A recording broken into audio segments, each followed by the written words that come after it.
My mom comes to me at night and I'm tired of it. I'm a 17-year-old senior in high school and I'm on the basketball team. Most days I come home from practice completely wiped out, sweaty, sore, and just ready to crash. I always lock my bedroom door before bed, even though our home feels safe and secure. But lately, something weird has been happening. I keep waking up in the middle of the night with this unsettling feeling, like someone's watching me. You know that eerie sensation when the hairs on the back of your neck stand up? Yeah, that. Sometimes I even have drool on my face, which I figured was just me sleeping like a caveman. About a month ago, I woke up from that same uneasy feeling, and there she was, my mom, walking out of my room. It was weird, sure, but I brushed it off. She's my mom, after all. Maybe she was checking on me or something. But then I remembered something. I always lock my door before bed. The next day I asked her about it. She just laughed like I was telling some ridiculous joke and said, "You probably just dreamed it, Mark." I let it go for a minute. But the same thing happened the next night, except this time I actually saw her standing in my doorway. When I called out to her, she darted off like a scared animal. I couldn't make sense of it. The following morning, I brought it up again, and she got mad. "Mark, cut it out. I'm sick of hearing about this nonsense. Let's focus on your big game coming up, okay?" I didn't want to upset her, so I dropped it. But deep down, I couldn't shake the feeling that something was off. Here's the thing. There's no way my mom should be able to get into my room. Only I have the key and the spare. I gave that to my girlfriend. After a few more nights of waking up with drool on my face and spotting my mom in my doorway, I decided enough was enough. I bought a couple of cameras and set them up in my room without telling her. A week went by. Every night I reviewed the footage, and what I saw blew my mind. Every time my mom entered my room, the camera glitched, like a time skip. She never opened the door. She didn't even touch the handle. The footage just jumped. So one night I stayed up to see it for myself. I positioned myself in bed, pretending to sleep but keeping one eye on the door. And then I saw it. My mom. She wasn't walking into my room. She was slithering, her body contorted in ways that didn't even seem human. She squeezed herself through the gap under my door. The gap was maybe an inch or two high, not big enough for a cat, let alone a person, but she managed it. Her bones cracked as she moved, her breathing heavy. I shut my eyes tight and pretended to stay asleep. Her breath was hot and damp, right over my face. I felt the saliva dripping onto my cheeks. I shuffled slightly, hoping to scare her off, but she just stood there, watching me. After what felt like hours, though it was probably 20 minutes, I heard her retreating footsteps. When I cracked my eyes open, she was standing in the doorway, staring back at me. This time I decided to wake up, like I usually did to scare her off, but instead of leaving, she stayed. In a voice that was low, raspy, and nothing like her usual tone, she whispered, "I know." Still half playing dumb, I whispered back, "Know what, Mom?" Before I could process what was happening, she charged at me, grabbed me by the neck, and started shaking me. "I know what you did! I know what you did!" She screamed over and over. Her voice was guttural, almost inhuman. That's the last thing I remember before everything went black. I woke up hours later to find her standing in the doorway again, like nothing had happened. The next morning I confronted her. I showed her the bruises on my neck. For the first time, she didn't yell or laugh it off. She just fell silent. After a long pause, she said, "Mark, I think it's best if you go stay with your father for a while." I didn't argue. I packed my things and drove to my dad's place. When I told him everything, he went quiet too. After a long moment, he said, "Mark, do you know why your mom and I got divorced?" I shook my head. "When you were a baby, I'd wake up at night to find her missing. I'd go looking for her, and she'd be standing over your crib, drooling, like she was in some kind of trance. One night, I tried to pull her away, and she shoved me, hard enough to break one of my ribs. When you turned 10, it stopped for a while. I thought maybe it was over, but it started up again last year. That's why we split. I fought for custody, but without proof. There wasn't much I could do. He shook his head and added, "Mark, whatever this is, it's not normal. And trust me, trying to stop her, that'll only make things worse." Then, like it was just another day, he patted my head and said, "Hey, let's make your favorite for dinner tonight, bud." I tried to smile, but inside, I couldn't stop shaking. I found a hidden door in my basement. I wish I had never opened it. I've lived in my house for 5 years. It's not your typical charming old home. It's more of a fixer-upper, peeling wallpaper, a drafty attic, and a basement that feels like it belongs in a horror movie. You know the kind, cold, damp, and always smelling faintly like something's rotting, even when it's completely empty. I never spent much time down there, except when I needed to grab a wrench or stash holiday decorations. At least, not until last week. I was rearranging some old furniture, trying to clear space for a workout corner, when I felt it, a draft. But this wasn't the usual basement chill. This was different. The air was frigid, sharp, and it seemed to be coming from one spot, behind an old wooden shelf that hadn't been moved in years. Naturally, curiosity got the better of me. I dragged the shelf aside, and there it was, a small door. It was barely big enough for a child to crawl through, with peeling blue paint and no handle, just a single rusted keyhole. It was strange. I'd been through every inch of this house when I moved in. How had I missed this? It wasn't on the inspection report, and I certainly hadn't seen it during my countless trips to the basement. I should have just shoved the shelf back and pretended I never saw it. But I didn't. Instead, I grabbed a screwdriver, fiddled with the lock, and after a few nerve-wracking clicks, the door creaked open. The air that rushed out was colder than anything I'd ever felt. It carried a scent. Wet earth mixed with something metallic and faintly sweet, like overripe fruit left in the sun too long. Behind the door was a stone staircase, spiraling down into complete darkness. I hesitated, flashlight in hand, but something about that space called to me, almost like I was meant to find it. Against every ounce of common sense, I started down the stairs. The deeper I went, the stranger it got. The walls seemed impossibly smooth, carved from some kind of black stone that didn't look like anything from this area. My footsteps echoed, but not like they should have in such a small space. It sounded like the echoes were coming from miles below me. When I finally reached the bottom, I found myself in a circular room, completely silent except for the faint drip of water somewhere far away. In the center of the room was a well. It wasn't like any well I'd ever seen. The edges were jagged, as though it had been hacked out of the stone, but the inside was unnaturally smooth. It felt ancient, untouched by time or reason. The walls of the chamber were the worst part. They were covered in scratches, deep, uneven marks forming the same phrase over and over again. Do not look down. I wanted to leave. I really did. But as I turned to go, I heard it. A sound, faint at first, like the soft ripple of water. Then came the whisper. Please. I froze. The voice wasn't menacing. It sounded weak, desperate. Against my better judgment, I stepped closer to the well and shined my flashlight down.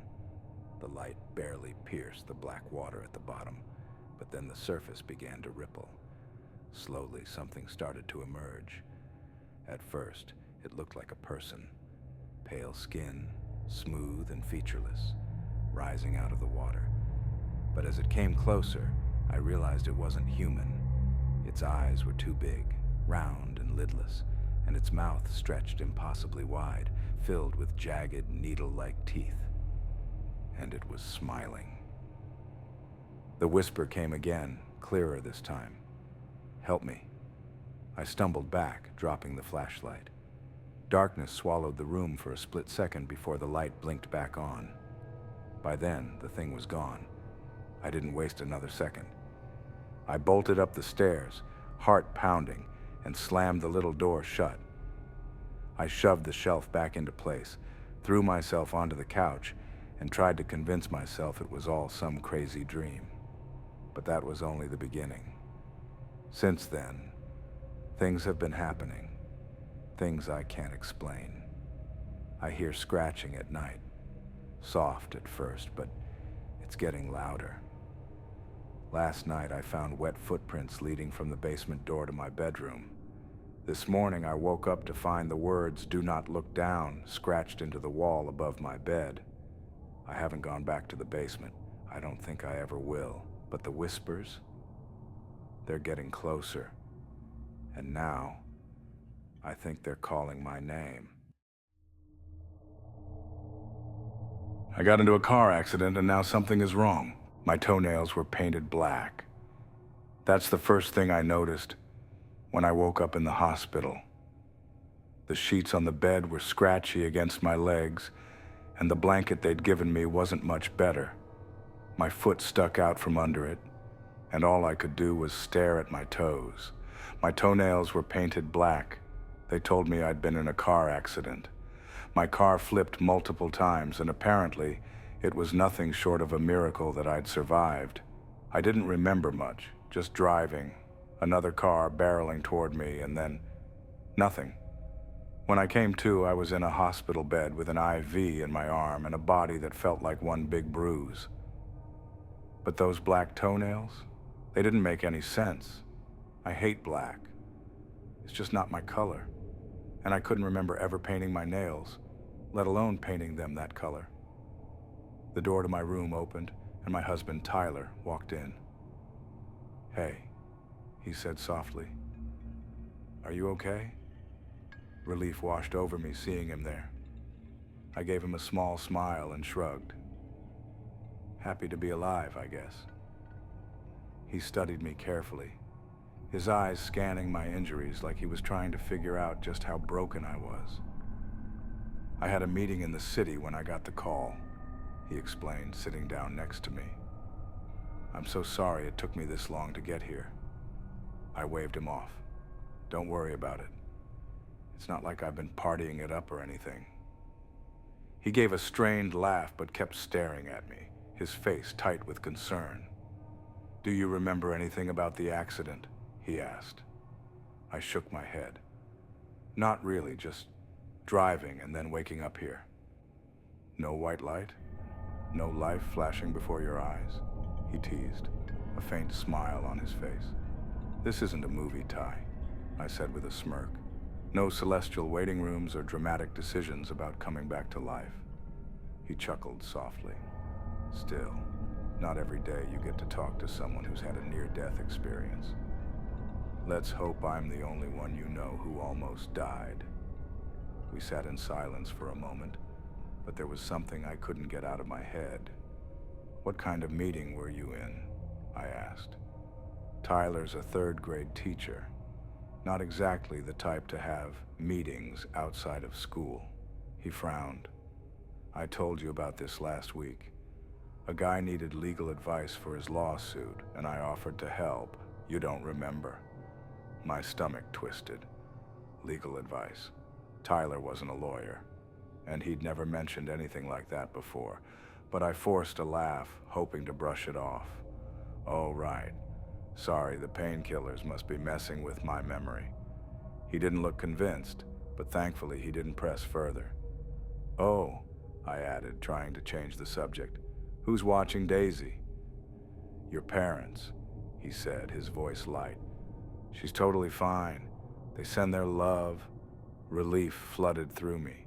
Daisy adored her grandparents, but something still felt off.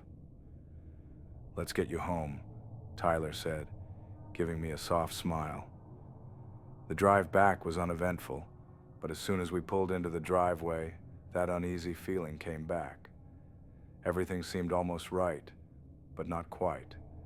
The carpet felt too soft under my feet. The walls were the wrong shade of gray. Even the smell of our house, something warm and familiar, was missing. The doorbell rang, startling me. I looked out the window and saw my mom standing there. She pulled me into a hug the moment I opened the door, tears streaming down her face. "Oh, honey, I'm so glad you're okay," she sobbed. "Where's Daisy?" I asked, looking over her shoulder. Mom laughed softly and pointed toward the driveway. "She's right there, safe and sound, just like I promised." I turned to look, and my dad was walking up the driveway holding a dog. It was a small, fluffy, white dog. Cute, sure, but it wasn't my daughter. "Look who missed you," Dad said, lifting the dog's paw in a little wave. "Say hi, Daisy." My stomach flipped. This had to be some kind of joke. I excused myself quickly and bolted upstairs, heading straight for Daisy's nursery. But when I opened the door, it wasn't a nursery. It was a home office, neat and impersonal, like it had always been that way. Frantic, I tore through every room in the house, looking for any sign of her. Nothing. No clothes, no toys, no pictures. It was like she'd never existed. Desperate, I dug through the closet until I found the folder where we kept important documents. Inside, I found a hospital bill with my name on it. One word stood out, glaring and cruel: miscarriage. I kept digging and found an adoption certificate for a dog named Daisy, dated just a few months later. I sank to the floor, shaking. This wasn't my life. Something had changed. Grabbing Tyler's spare car keys, I slipped out the back door and drove aimlessly until I parked on some random street. I'm sharing this with you because I need someone to believe me. This isn't my life. I don't know how or why, but I can't stay here. I'm going back to the beginning, back to where it all started. Goodbye. I'm going to get my life back. When I first started working in the police, I did not even suspect that I could face such a thing. I'm not the kind of guy who believes in ghosts or demons. Honestly, I used to roll my eyes at those kinds of stories.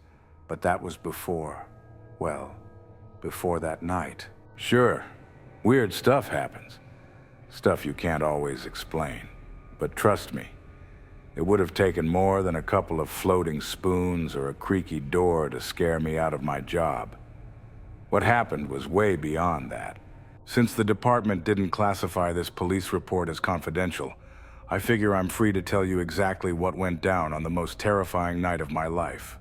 It started with a noise complaint. Dispatch sent me and my partner to check it out. A quiet little neighborhood I won't name for privacy reasons. Let's call my partner Paul, and you can call me Mike.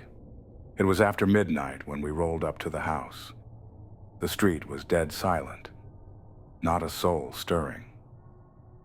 We parked the cruiser out front and stepped out.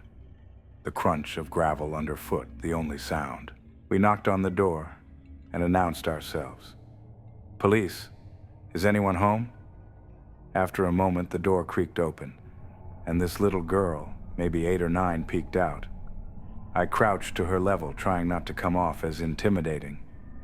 "Hey there, are your parents or anyone else home?" She shook her head. My first thought was that the TV was too loud, and she'd accidentally annoyed a neighbor. But before I could tell her to lower the volume and lock up, a loud crash came from inside the house, like silverware hitting the floor. The house was almost completely dark, and with her standing there alone, it was clear she wasn't making the noise, which meant someone else was in there. My gut told me we had an intruder. I told the girl to step outside and turned to Paul. "Why don't you give her one of those lollipops you always carry?" You know, the ones you use when you're stressed. Paul gave me his usual deadpan stare, but he handed her one, and she giggled. The two of them waited by the car while I opened the door all the way. "Police," I called out, stepping cautiously inside. "If anyone's here, make yourself known." Without a warrant, I couldn't technically go in further, but I didn't need to. The house was eerily quiet now. I scanned the dark, trying to spot anything or anyone, but nothing moved. Reluctantly, I headed back to the car.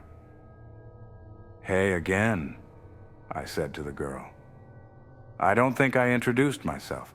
I'm Officer Mike, and this is my partner, Paul. What's your name?" "Maribel," she said softly. "That's a lovely name. So, Maribel, where's your family?"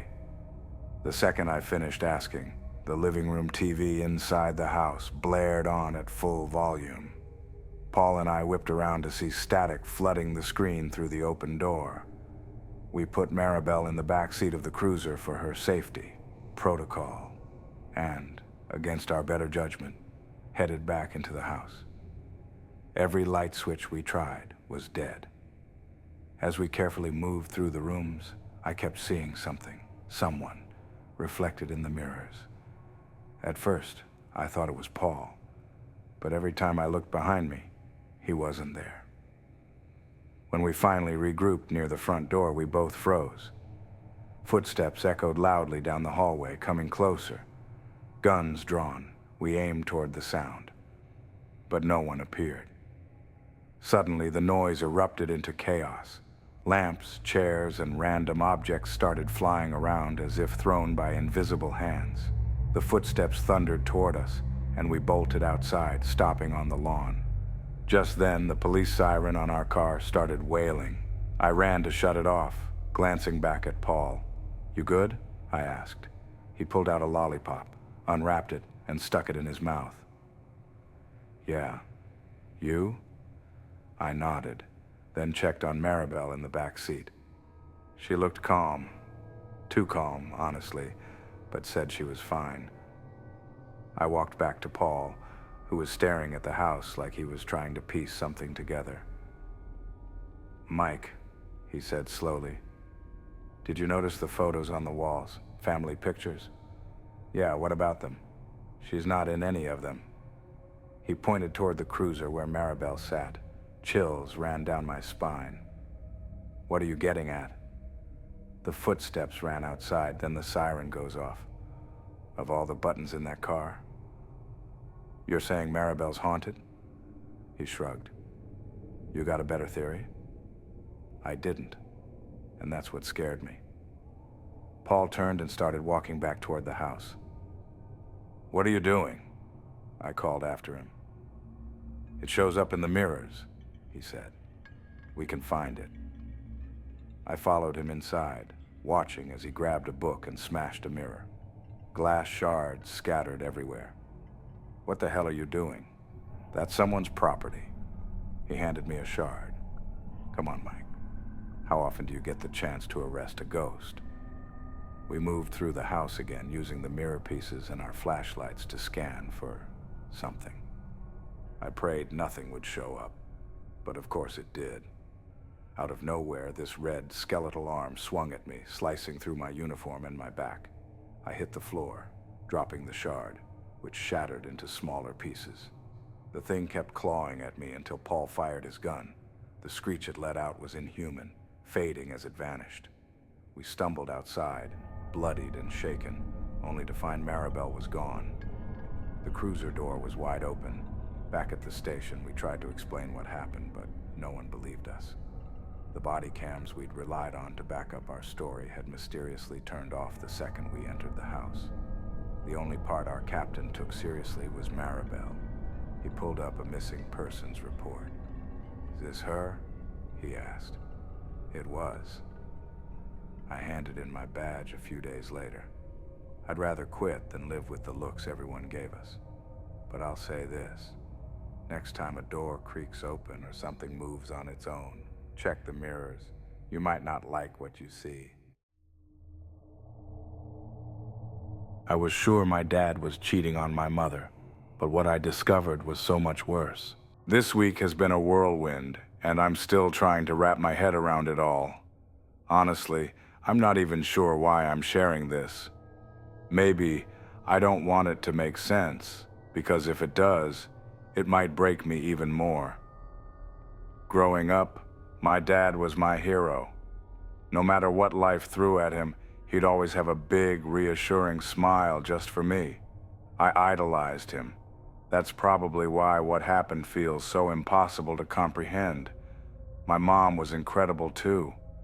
I've always been a mama's boy through and through, doing whatever I could to keep her happy. But one day, something changed. She started acting distant, like she was carrying the weight of the world on her shoulders. Late one night, I overheard her talking to my grandma on the phone. She thought my dad was cheating. I didn't believe it. It wasn't something I could imagine him doing.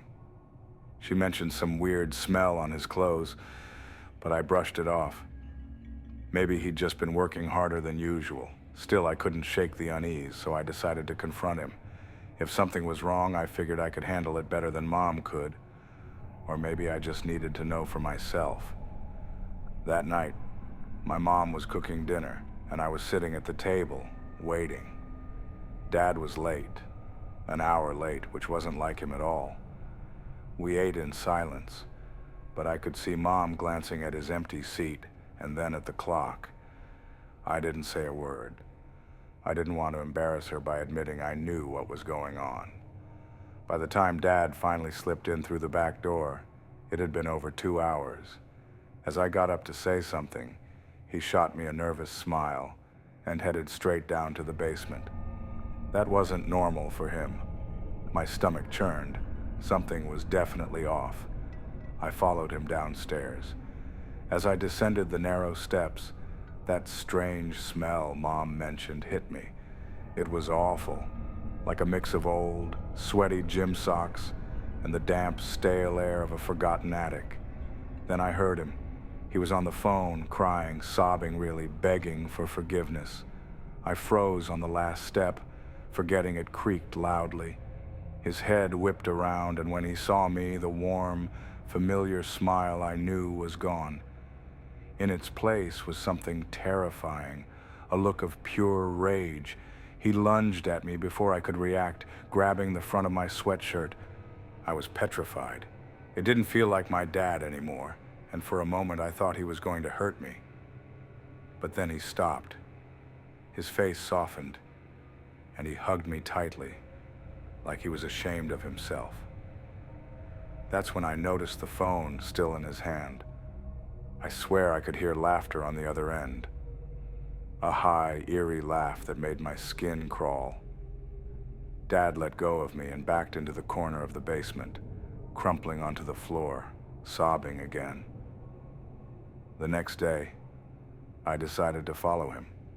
I watched from a coffee shop as he left work, phone pressed to his ear, looking as distressed as he had in the basement. Instead of heading home, he walked in the opposite direction. I trailed him for about 20 minutes until he reached a dilapidated house. My heart was racing as I watched him unlock the door and step inside. I couldn't leave without knowing the truth, so I walked up to the door and knocked. No answer.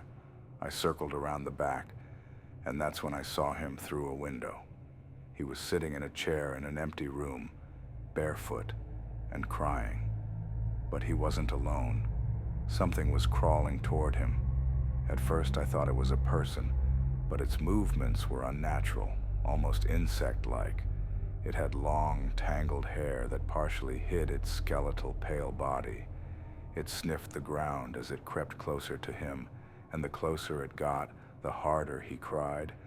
Then it stopped at his feet. And what happened next chilled me to my core. It started licking his feet with a long, slimy tongue.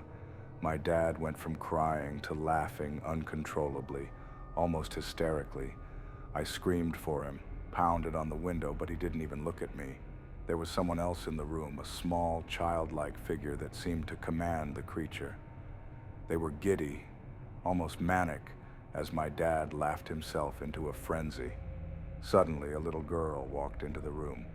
The childlike figure recoiled in fear as she approached. She held a small vial and started collecting my dad's tears. Before I could do anything, that same awful smell filled the air behind me. I turned, but before I could see what it was, everything went black. When I woke up, the house was empty. I stumbled home, praying this was all some nightmare. But when I walked into the kitchen, I found my mom huddled under the table, crying into the phone. The smell was back, stronger than ever. I grabbed the phone and demanded to know who was on the other end.